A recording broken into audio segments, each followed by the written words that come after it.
Greetings and salutations, ladies and gentlemen. Hope everybody's having a happy and a healthy day.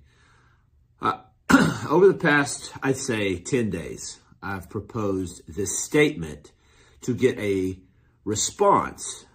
First, basically, the first thing that comes to your mind when I say the statement, love and compassion includes you. And what that response is back to me, because I think it's super important, particularly in a society where the word selfish is thrown around a lot. The word narcissist is thrown around a lot. By the way, in my opinion, I think these are thrown around with way too much looseness without really understanding the definition of what those two words actually mean. But that's a sidebar, a side topic that if you'd like to have with me, I would love to have with you. But love and compassion includes you. You know, again, this society that we have been brought up in tells us that we should not think about ourselves first, that we've got to put everything in front of ourselves, that our own health and well-being is secondary. Particularly, you know, we've just had Mother's Day. The number one culprit of this entire narrative is mothers. Because a lot of times, unfortunately, or fortunately, depending on how you want to look at it, mothers are bringing kids up by themselves. So how on earth could you suggest that a mother put themselves before their children? But here's what I'm suggesting, and here's the reason why I asked this question, is because we have become a society that it's not okay to say no. You know, well, why don't you just go along with the flow and just do this or do that or make concessions for this or make concessions with that? A lot of people were raised in environments where they didn't have a voice, they weren't heard, and they weren't seen. And when that happens in a child, that manifests itself into different behavioral adaptations and patterns as adults. And oftentimes we think that love and compassion that we're supposed to give to our neighbor, to the person on the side of the road, or parents, friends, family, whomever, or co-workers, we're supposed to lend them the love and compassion, but we oftentimes forget about ourselves.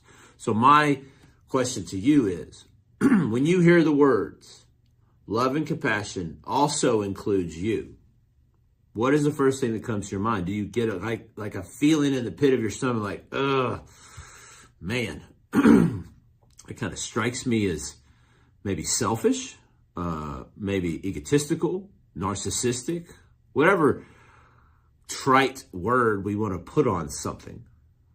I want to know what it signifies in you, because right there is a learning experience, because the love and compassion that you've been giving every single other person that you've come across and not giving it to yourself, that's an issue, a big glaring issue, because over the course of time, the built up resentment and just overall physical, mental, emotional exhaustion that happens from trying to please and throw the compassion and turn the other cheek and make concessions and acquiesce to other people is causing you to lose the value in yourself. The reason, the root cause for that is going to be different for everyone, but a lot of times it's because in childhood we didn't have a voice. Or there may be a situation in which you, as a child, had to take care of the parent. So therefore you're used to this type of behavior. And it runs the gamut as to the significant, you know, how significant it runs in your life. You know, I've coached people who literally would, if I asked them, you know, what do they love about their life, it would take us an hour and a half before they actually got to themselves. When in all actuality, we have to be number one. Because if we don't love ourselves, how could we ever love someone else? At least to a certain energetic level. Love and compassion includes you. It is okay to have compassion towards yourself. It is okay to love yourself. Even accepting the things about yourself that you do not like and still valuing yourself and who you are. The external, the behaviors, all of those things are just manifestations of a perception of who we are, not the actual soul being human entity that we are.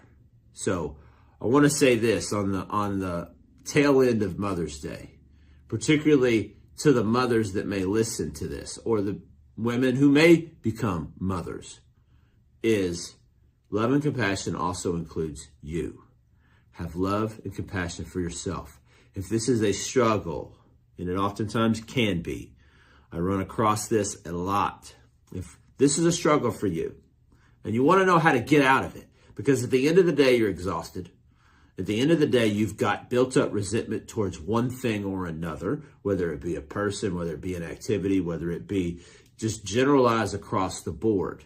That's going to eat you alive, and it does not help you in your own spiritual evolution of who you are becoming. If this is a struggle, I would love to have a conversation with you about it. Let's dissolve some of these limiting beliefs that you may have so that you can put yourself first, because what's good for you is good for everyone else that you are connected to.